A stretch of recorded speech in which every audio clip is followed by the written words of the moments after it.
The royal family's unwavering loyalty to the country and the British people is an inspiration in times of crisis.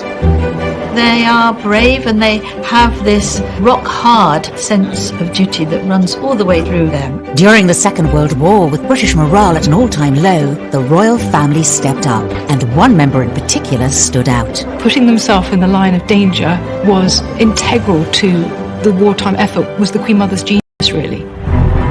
Tonight, how the Queen Mother became an icon when the country was blitzed by German bombers. To you, my fellow countrywomen all over the world, what have I done, you may ask, compared to what my boy has to put up with? How she was determined to stay put despite deadly dangers. Queen Mother said, "The girls won't leave without me. I won't leave the king, and the king will never leave." And she meant it. How she took extreme measures to protect herself from the imminent threat of German kidnap. She was ready with this rifle. She had guts, and if she could, she would have used it against the enemy. And the moment Hitler came close to an assassination that would have changed the course of our history. Hearing the unmistakable whir-whir of a German plane and the scream of a bomb that hurtled past them and exploded in the quadrangle. We'll hear how this extraordinary lady boosted morale across the empire. I wish you all every good fortune in the admirable work that you are carrying on. She was leading from the front and saying, "We will get through this," and was the epitome of that British stiff upper lip, but also with a smile on her face at the same time. And how the Queen Mother pulled no punches when it came to the enemy. She made sure that everybody knew that she was practicing killing Germans by killing rats. Hitler famously called the Queen Mother the most dangerous woman in Europe. She actually ended the letter, "Tinkety-tonk, old fruit, and down with the Nazis." The royal family are figureheads for the morale of the nation, through good times and bad. A crisis is really when the monarch has to earn his or her butter. Because it's all very well waving and smiling, but when the country's got real problems, that's when we really expect to see our king or queen. They are brave and they have this rock-hard sense of duty that runs all the way through them. Our Queen witnessed her first national crisis at the outbreak of the Second World War when she was just 14. But all eyes are widely known as the Queen Mother. Elizabeth Angela Marguerite Bowes-Lyon was born in 1900. A lady at the age of 4, she was homeschooled and fluent in French by the time she was 10. Well, my understanding is that Elizabeth was always a very bubbly, buoyant, bright, naughty, mischievous child and adult. She was very charming, she was very intelligent, and she was extremely determined. She was one of the most determined people you could ever hope to meet. She'd had a kind of carpe diem attitude to life. She talked about how terrible it would be if you'd gone through your whole life not doing the things you weren't supposed to do. So you hadn't smoked, you hadn't drunk, and then the next day you were run over by a big red bus. So what should you be doing now to make the most of the opportunity? Her parents, the Earl and Countess of Strathmore, stressed that patriotism and religion were so tremendously important. I think this instilled in her a steel that became evident in a time of crisis which was so important. Elizabeth's earliest experience of a crisis was at the age of just 13, during World War I. Sadly, she lost one of her brothers in the First World War. He was part of the Black Watch Regiment and he was killed. Another of her brothers was also taken as a prisoner of war for 2 years. So this really had an impact on her throughout her life. One of the childhood homes, Glamis Castle in Scotland, was opened up as a convalescent hospital, and throughout the war years, she looked after the wounded soldiers. These young men, these young working class men who no girl of her class would ever have spoken to. She's getting them cigarettes, she's chatting to them about their wives and girlfriends, and she really saw, I think, firsthand the sacrifices that the working classes make. So really, overnight, Elizabeth Bowes-Lyon went from a very fun-loving girl who had a very sheltered childhood to seeing first and the suffering and the horror inflicted by World War I. Young Elizabeth would go on to have a significant relationship with a military man, Prince Albert, the Duke of York, Queen Mary's second son. After courting Elizabeth for more than 2 years and proposing unsuccessfully twice, Albert finally won her over, and they were married on the 26th of April, 1923. People were quite surprised that the Queen Mother, somebody very gregarious, very much a social butterfly, very extrovert, ended up marrying the Duke of York, or Bertie as she affectionately knew him, because he was very shy, had a stutter. I think there were royal watchers thinking, how extraordinary that he has landed this lady. In 1936, their lives changed forever. Wallace Simpson. Overnight, Albert was crowned King George VI, and Elizabeth became Britain's new queen. I rely upon what the Princess Royal said about how Elizabeth felt when she became queen. You know, some people said, oh, she was furious and she didn't want it and all of that. The Princess Royal said, oh, I do wish she'd stopped grinning like a Cheshire cat. It's so unseemly. I think she was absolutely thrilled to be queen and remains thrilled to be queen. Elizabeth quickly adapted to life as queen, and it soon became clear she was not interested in a backseat role. And I would like to say to all those who have been taking part in the display, how much I've enjoyed it. It is said that there were two kings of England, King George VI and Queen Elizabeth. And in fact, Winston Churchill complained to Lord Beaverbrook, and I got this from my sister-in-law Jeannie, who was his granddaughter, that he didn't think he could continue to have regular audiences with the king, because whenever he needed immediate decisions, the king would say, oh, leave it with me, I'll think on it overnight, meaning I'll consult Elizabeth. She started a mission to get her husband ready for his new life as king. One of the most pressing matters was his stammer, which he developed around the age of 8. Scheme whose inception we saw when we were last in Glasgow 10 months ago. And she almost frog-marched him off to Harley Street because he had a stammer, and she knew that that was not a way to be if you were a king. And he saw someone called Lan or Logue who helped him overcome his stammer, and she helped him too. He had to do exercises every day, so she built up his confidence.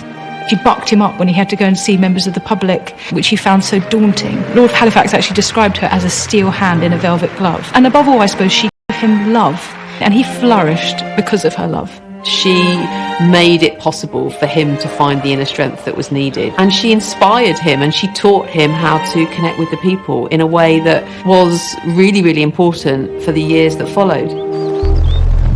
Public opinion across the empire remained at an all-time low from the abdication crisis. But the monarchy was about to be faced with their biggest emergency in history. For the second time in the lives of most of us, we are at war. On September the 3rd, 1939, Britain declared war on Germany, and King George and Queen Elizabeth were catapulted into the centre of a huge international crisis. When we think back to the King's speech and the idea of George VI having to step up, we must also look at the fact that his wife was forced to do exactly the same, and that was despite huge concerns about their own role and her own concerns about her husband being king and how he would cope with that during wartime. The Queen Mother was seen as Britain's secret weapon in the war. She had two roles. One was to help her husband, King George VI, and one was to be herself. It was a role that she seems to have been made for. 4 months into the war, rationing was rolled out across every household in Britain. Restrictions were placed on the purchase of all kinds of food produce, including meat, bread and dairy. The royal family led by example, and under Elizabeth's influence, they faced the struggles of war alongside their people.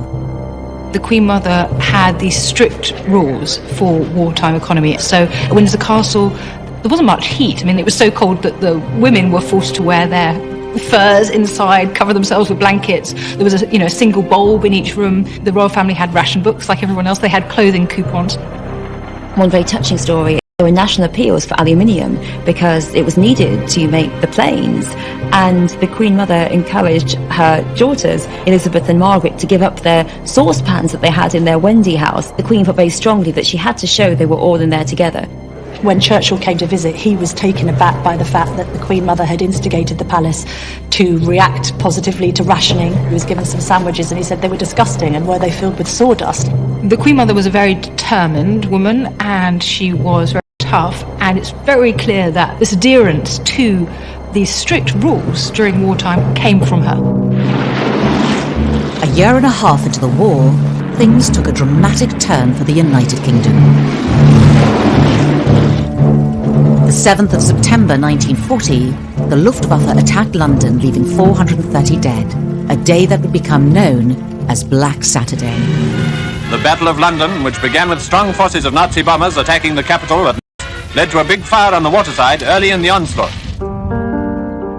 It marked the start of the Blitz, and over the next 57 days, the country repeatedly came under attack by German aerial bombers. The main aim was areas where the Third Reich felt there would be industrial production, and so we're looking at docks, we're looking at factories. In just 9 months, over 40,000 people died, and up to 139,000 were wounded. Over 1 million homes were destroyed. Churches, historic houses, museums, the Commons in the House of Parliament was destroyed. And so there was a sense in which the city, particularly the capital city, on Britain. The idea that you could be bombed to smithereens at home, war had never been like this before. It would always been overseas, now it was at home, and the home was threatened, and the suffering was really unimaginable. London was bombed more heavily than anywhere else. The Luftwaffe destroyed a third of the capital. On the morning of the 13th of September, they set their sights on the city's prime target, Buckingham Palace. She describes these plumes of dust, the horrendous noise, and like any other families facing a similar situation at the time, that scrabble to find out if anyone had been injured.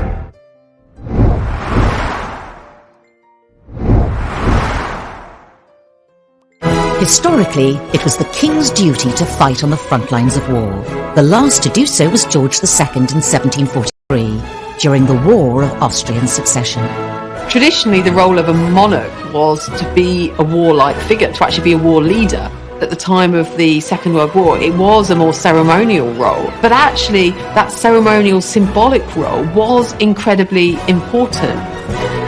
A hands-on monarch was crucial in boosting the mood of a war-torn nation. Once again, we have been forced into war. We have all a part to play, and I know you will not fail in yours.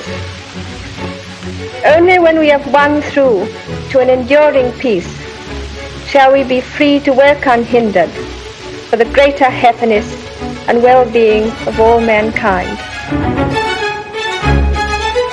The Queen Mother, then Queen Elizabeth, was ready to fulfill her duties, even if that meant putting herself in danger.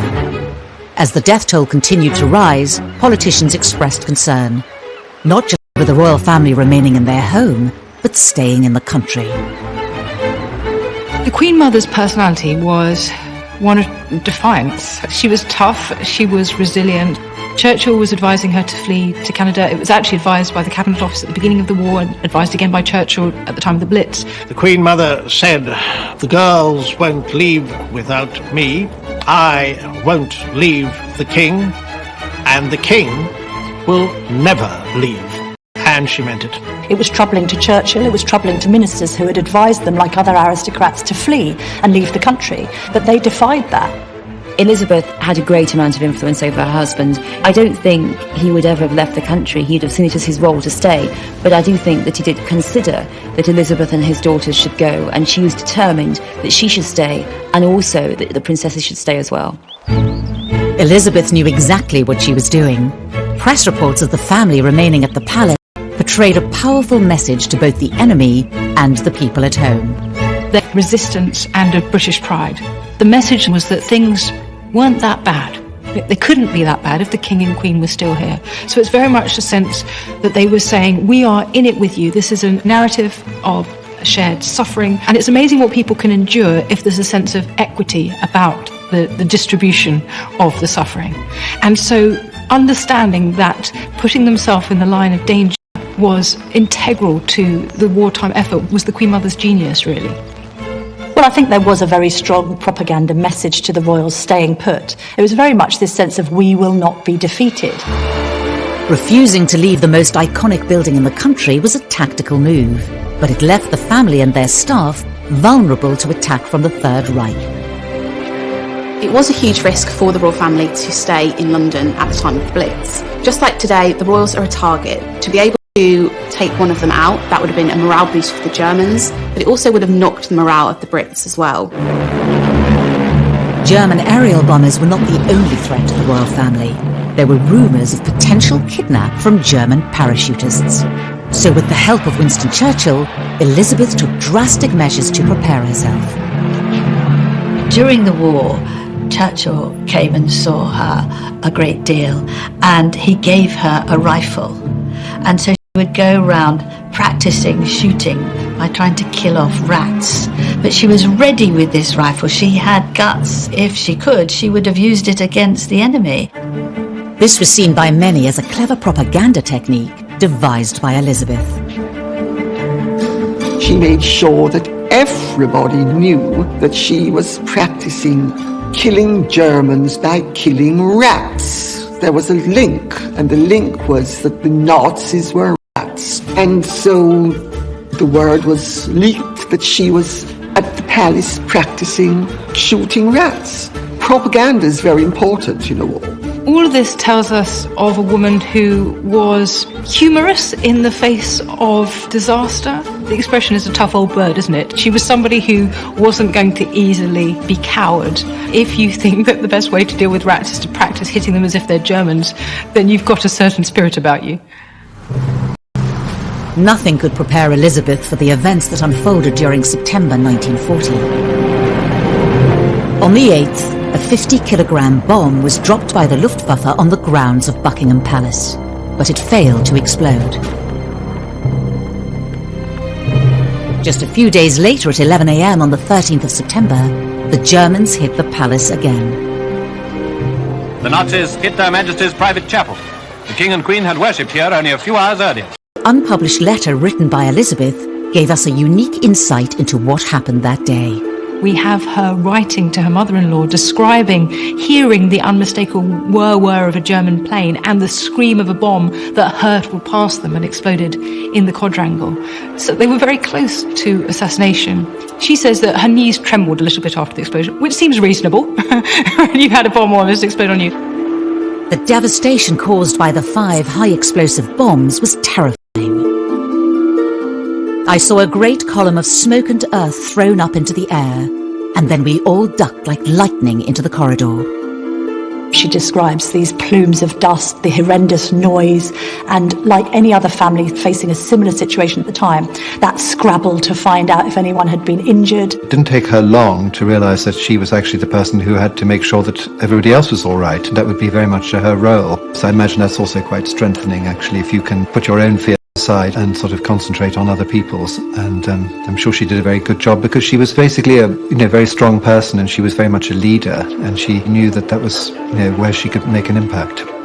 She went to check on the housemaids, she went to speak to the chef, and she talks of how the servants were really magnificent. They then retreated to their air raid shelter, which we know the Queen Mother had kitted out in soft furnishings and had fashion magazines on a table to make sure that everyone could be relaxed. But again, they were there in there with their staff. Everybody had their nerves shot to pieces, but there was this sense that this was the way things were back then, and that they just had to keep on carrying on, gritting their teeth and getting through it in any way they could. Despite the devastation, Elizabeth's primary concern was her people. She wrote in the letter, "We lunched down in our shelter, and luckily at about 1:30 the all-clear sounded, so we were able to set out on our tour of East and West Ham. The damage there is ghastly." Rather than staying around to deal with their own problems, they went to see those in the East End who'd also been bombed. So that's a private letter, and I think as such it gives us a privileged insight into the character of this woman. The letter also gave a touching and personal description of how Elizabeth was feeling at the time. It does affect me seeing this terrible and senseless destruction. I think that really I mind it much more than being bombed myself. 4 people were injured that day, and later 1 died. The King and Queen had been lucky to walk away unharmed. Churchill himself was not told the closeness of this attack and what had happened until quite a long time later. She wasn't intimidated, she wasn't scared, so I really think that showed it. Her spirit is summed up, by the way. She said, "Dear old BP," meaning Buckingham Palace, "is still standing." And to a cousin, she actually ended the letter, "Tinkety-tonk, old fruit, and down with the Nazis." The bombing was a pivotal moment in the royal family's relationship with the public. Hitler had actually brought them closer together. I think from the Nazi high command that if they bombed Buckingham Palace, it would create press images of this destitute sovereign, the bombed out palace, and it would lead to despair among the British people.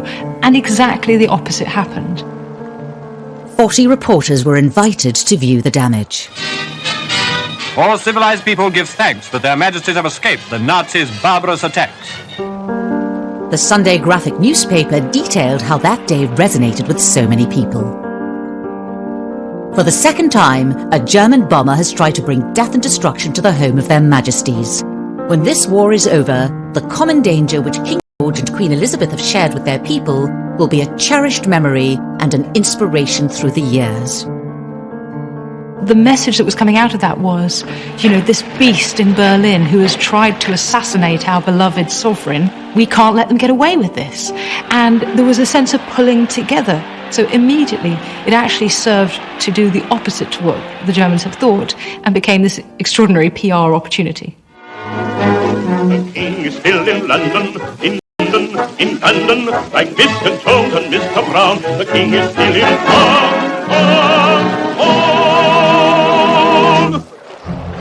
Sharing in the horrors of the Blitz by staying put at the palace was just the start. Elizabeth forged herself a new role and became an inspiration on the streets of war-torn Britain.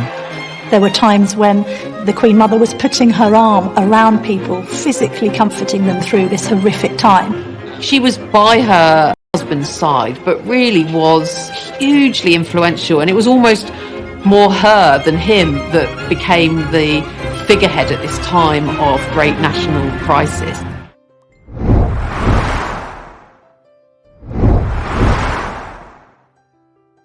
During the early stages of the war, public perception of the royals was not always positive. War broke out only a few years after the abdication crisis, and so the royal family hadn't really recovered in terms of public opinion. The fact that she was wearing her furs and showing off their riches, and it seemed their safety by comparison to those who'd been bombed, really struck a nerve, and there was great hostility. King George and Queen Elizabeth's perseverance and solidarity with their subjects at the outbreak of the Blitz turned the tide. Very severely. The royal visitors were wholeheartedly welcomed everywhere they went, and everywhere they went, their majesties saw and admired the spirit of the people. Well, indeed, they didn't cancel royal visits either during these bombings, so although they'd have faced horrific turmoil in their own property and had bombs raining through, they still insisted on going and seeing those who weren't so fortunate. There was an occasion where she offered to hold a baby because a mother was there with her arm in a bandage and couldn't quite handle the infant. There were times when the Queen Mother was putting her arm around people, physically comforting them through this horrific time. After Buckingham Palace was bombed, whereas there'd been booing, jeering beforehand, now it was clear that even if you live in a palace, it doesn't mean you're safe. It doesn't mean that Hitler's not going to attack you. London wasn't the Nazis' only target, and Elizabeth insisted on visiting all sites obliterated by war. Of course, the Germans didn't simply just bomb London, they bombed other parts of the country, and the Queen Mother would go there. She was this kind of on-the-spot task force figure that would go and rally people and sympathise and empathise. They were very much at the forefront of this charm offensive to just try and keep smiles on faces, try and keep morale up, and they did that well beyond the confines of Buckingham Palace and went all over the country doing it. There was an incident in Plymouth in March 1941 when a place which obviously a naval port had been bombed badly during that day. They visited, and after they left that evening, it was faced with another bombardment. They were just between the two. So this was a dangerous strategy, but an important one because it gave the message that they weren't cowards, that British people weren't cowards, that they weren't a cut above the British people. They would go and put themselves in these places, and that they cared about the suffering of their people. And that was such an important message. On the 14th of November 1940, Coventry City Cathedral was struck by 30,000 explosives, killing around 600 people. The city, having been mercilessly bombed throughout a whole night without regard to military targets, now presents a grim appearance of devastation.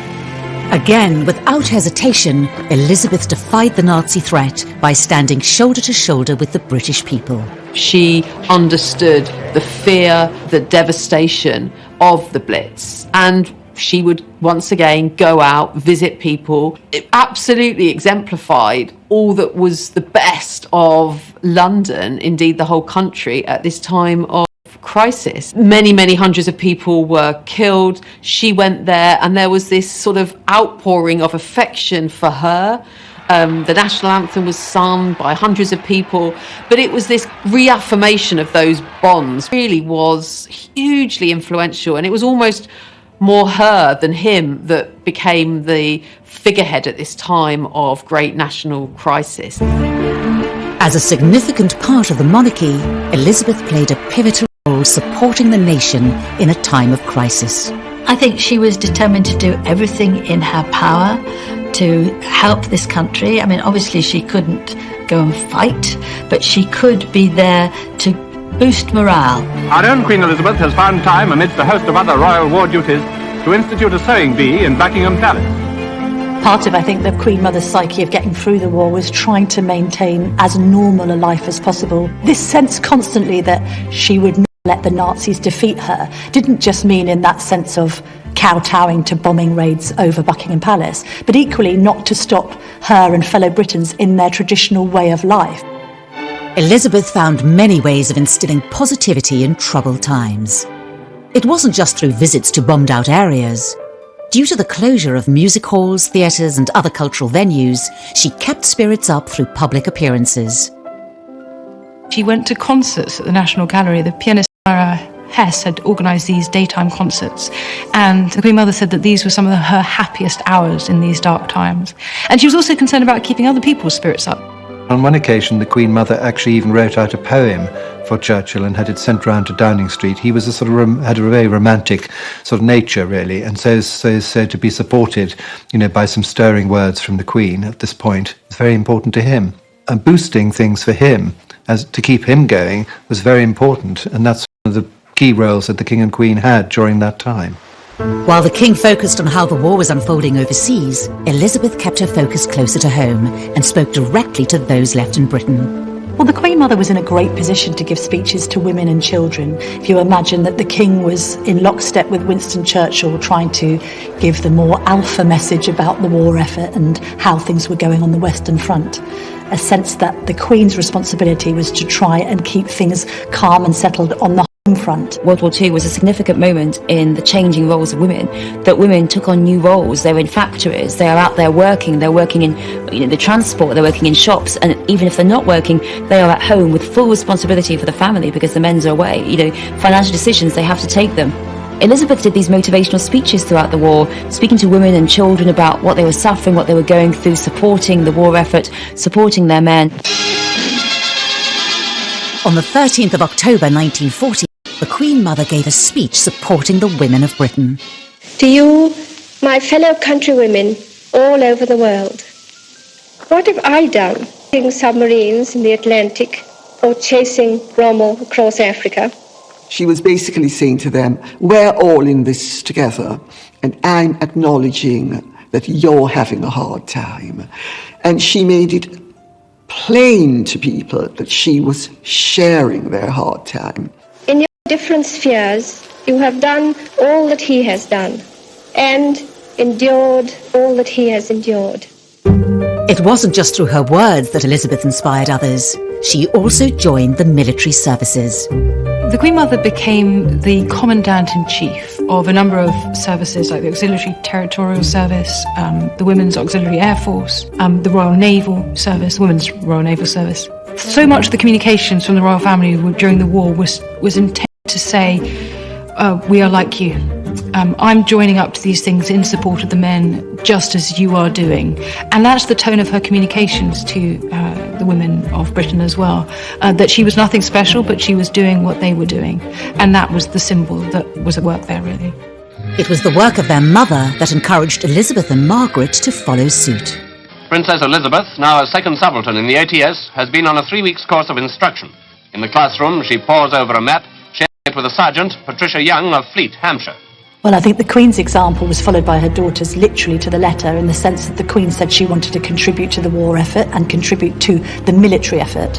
And Princess Elizabeth particularly looked at this example and said, OK, well, I shall also sign up. So she signed up to the ATS, the Auxiliary Territory Service, and she qualified to drive trucks, and she made her own contribution. I think eyebrows were raised at the time, this idea of a future Queen taking the risk of helping to serve on the home front, but the Queen wanted to do it, and I think she was largely empowered to do so because she observed her mother.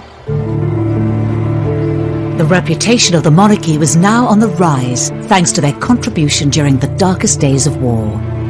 And as the British public warmed to the royals, the enemy's opinion of them began to change as well. This idea that she was rallying the troops and those at home, having a huge effect on morale, a positive effect on morale, at the very time the Nazis were trying to reduce it. Hitler famously called the Queen Mother the most dangerous woman in Europe. And that gives you some indication of how he perceived her inspiring popularity to be a real threat.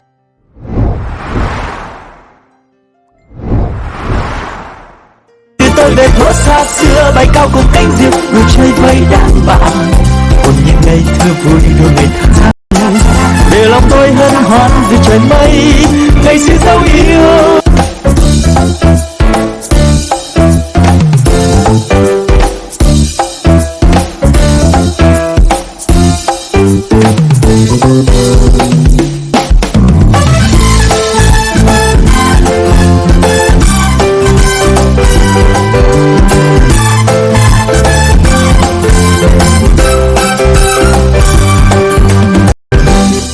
Chuyện ngày xưa tôi thả những cánh diều dây lên trên bầu trời phiêu du cùng áng mây, hòa trong gió tiếng xa vang từ đâu diều bay vút cao.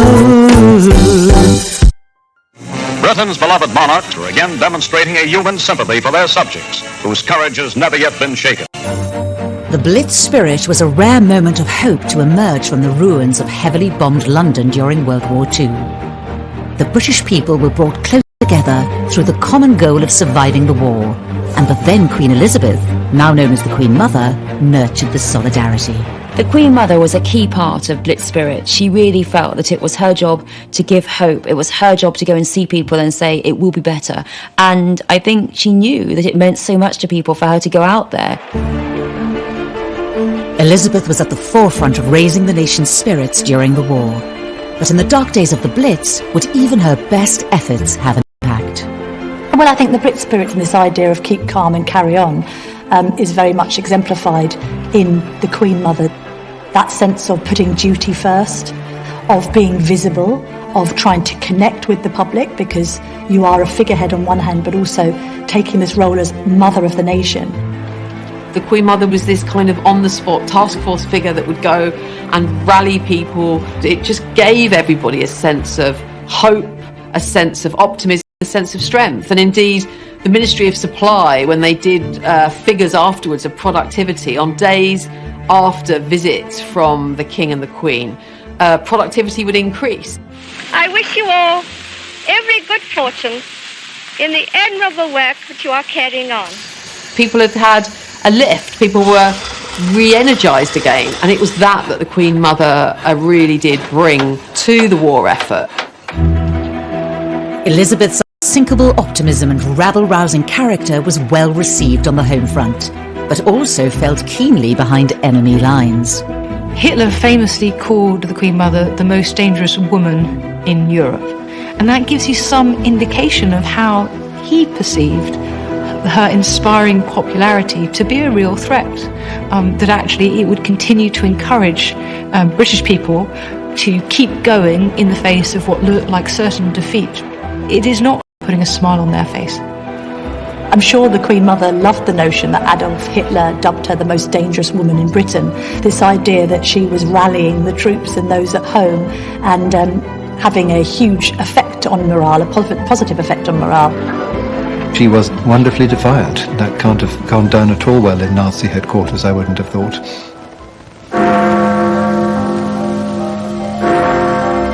On the 11th of May 1941, the Blitz came to an end.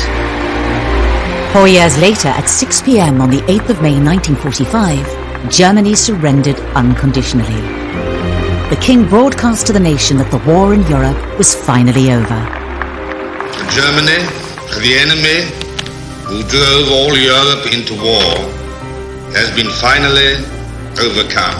The Queen and I know that the ordeals which you have endured, we are proud to have shared some of them with you. So VE Day, Victory in Europe Day, was huge. The end of the war. Where you've got huge jubilant crowds gathering, people jumping in the fountains in Trafalgar Square, you've got people dancing in the streets. And at the heart of this is thousands of people gathering to pay tribute to the royal family.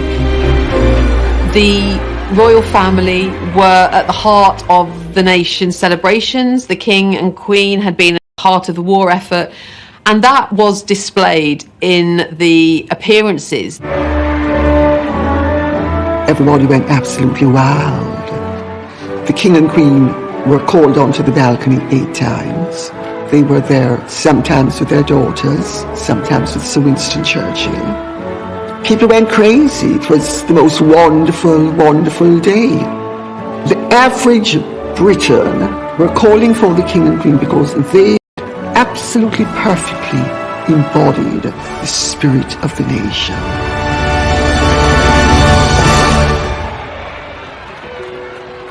The war had finally come to an end.